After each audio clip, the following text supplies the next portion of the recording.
আইন অনুযায়ী যৌন হয়রানি বা ধর্ষণের শিকার নারী ও শিশুরা ম্যাজিস্ট্রেটের কাছে ২২ ধারায় জবানবন্দি দেন, যা মামলায় অত্যন্ত গুরুত্বপূর্ণ দলিল। কিন্তু পুরুষ ম্যাজিস্ট্রেটের কাছে নির্যাতিতা নারী ও শিশুরা অনেক কিছুই বলতে দ্বিধাবোধ করেন, যার প্রভাব পড়ে মামলার বিচারে।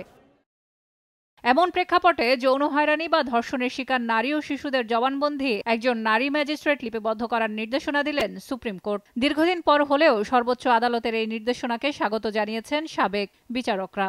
একটা মেয়ে আসলে তো ওর প্রতি যে বিভৎস আচরণ করা হয়েছে, এটা একজন মেয়ে হিসেবে একজন মেয়ের সামনে যতটা অকপটে বলা যায়, একটা পুরুষের সামনে হয়তো বলা যায় না। ওসি সাহেবের যে আমরা আচরণ দেখেছি, এটা তো কোনোভাবে, এটা তো খুবই একটা বাজে একটা উদাহরণ আমাদের সমাজে, যেটা কখনোই উচিত হয়নি।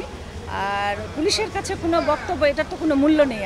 এদিকে সুবর্ণচরে ধর্ষণের বিচার না পেয়ে গৃহবধূর আত্মহত্যার ঘটনায় যথাযথ আইনি ব্যবস্থা নিতে স্থানীয় প্রশাসনের নিষ্ক্রিয়তা কেন অবৈধ হবে না তা জানতে চেয়ে রুল জারি করেছেন হাইকোর্ট। এ সময় নুসরাতকে যৌন হয়রানির ঘটনায় প্রতিকার না করায় মাদ্রাসার গভর্নিং বডির সমালোচনাও করেন হাইকোর্ট। আইনি পদক্ষেপ গ্রহণের নিষ্ক্রিয়তা এবং তথাকথিত যে সালিশটা করা হয়েছে স্থানীয় ইউপি সদস্যের মাধ্যমে, সেটাকে কেন অবৈধ ঘোষণা করা হবে না সেই মর্মে একটি রুল দিয়েছে। কোর্ট জানতে চেয়েছেন যেখানে ধর্ষণের শিকার হয়েছে সেখানে ধর্ষণের মামলা না হয়ে কেন আত্মহত্যার মামলাটা এখানে রুজু করা হয়েছে। যে আসামি অধ্যক্ষ, ওনার বিরুদ্ধে একের পর এক বিভিন্ন ধরনের অভিযোগ এর আগেও এসেছে।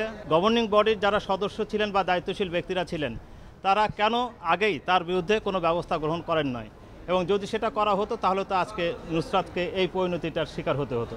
গত ২রা মার্চ সুবর্ণচরে গ্রাম্য সালিশে স্থানীয় নেতাদের উপস্থিতিতে ৬০,০০০ টাকায় ধর্ষণের অভিযোগ নিষ্পত্তি করলে আত্মহত্যা করেন পলি আক্তার নামে ওই গৃহবধূ। সেলিয়া সুলতানা, সময় সংবাদ, ঢাকা।